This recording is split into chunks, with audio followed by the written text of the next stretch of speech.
আজকে সকালে কি রান্না হয়েছে তোমাদের তো দেখিয়েছি, লাল শাক, কচু বাটা, আলু ভাজা, ভাত। তো দেখো হঠাৎই মা ফোন করলো, আজকে একটু বিরিয়ানি করবি? তো যে ভাবনা সেই কাজ, এদিকে লেগে পড়লাম। ওদিকে মা চিকেন কষাচ্ছে আর এদিকে আমি বিরিয়ানির চিকেন কষাচ্ছি। ভাতটা পরে করব। দেখো কথা বলতে বলতে মারও চিকেন কষা মিনিমাম তৈরি হয়ে গেছে। এদিকে আমিও যে বিরিয়ানির চিকেন কষাটা সেটাও তৈরি হয়ে গেছে। তো হাঁড়ি বসিয়ে দিয়েছে। দেখো কত বড় হাঁড়ি না, এতটা চাল হবে না, চাল একটু বেশি বলে বড় হাঁড়িতে দিয়েছি, নাড়তে চাড়তে বা মাখাতে সুবিধা হবে তাই।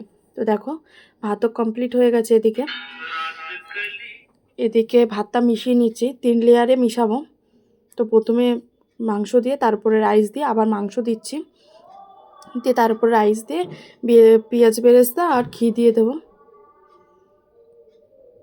ওদিকে ছোট করে দেখিয়ে দিলাম, মা মাংস কষাটা নামিয়ে নিয়েছে তাই। তো একটু আতর দিয়ে দিলাম, যেটা দিলে বিরিয়ানির কোনো গন্ধই আসবে না। পেঁয়াজ বেরেস্তাও দিয়ে দিচ্ছি পরিমাণ মতো, ঘি দিয়ে 2-5 মিনিট ঢেকে রাখবো। বাচ্চাদের তো তস হয়েছে না, ওদের ঘুম পেয়ে যাচ্ছে। তো দেখো রেডি হয়ে গেল চিকেন বিরিয়ানি। এদিকে চিকেনে হালকা একটু গ্রেভি ছিল বিরিয়ানির, আর ওদিকে চিকেন কষাই। যে বাচ্চারা বসে পড়ছে, আমার মেয়ের অবস্থা দেখেছো, ঘুম পেয়েছে কেমন। দেখো চোখই খুলতে পারছে না। 3 বাচ্চাকে খেতে দিয়ে দিলাম। দেখো এবার আমাদের পাকা বুড়িটার অবস্থা দেখো। আমি ছোট্ট করে একটা ভিডিও করলাম, ও জানে না হয়তো, তাই। এদিকে নিতাইদা, বাবুদা আর অতনুদাও খেতে বসেছিল। এপাশে দিদি বসেছে, তারপর আমি বসবো।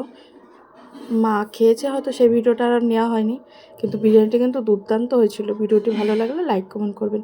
দুপুরের মেনু এটা আছে।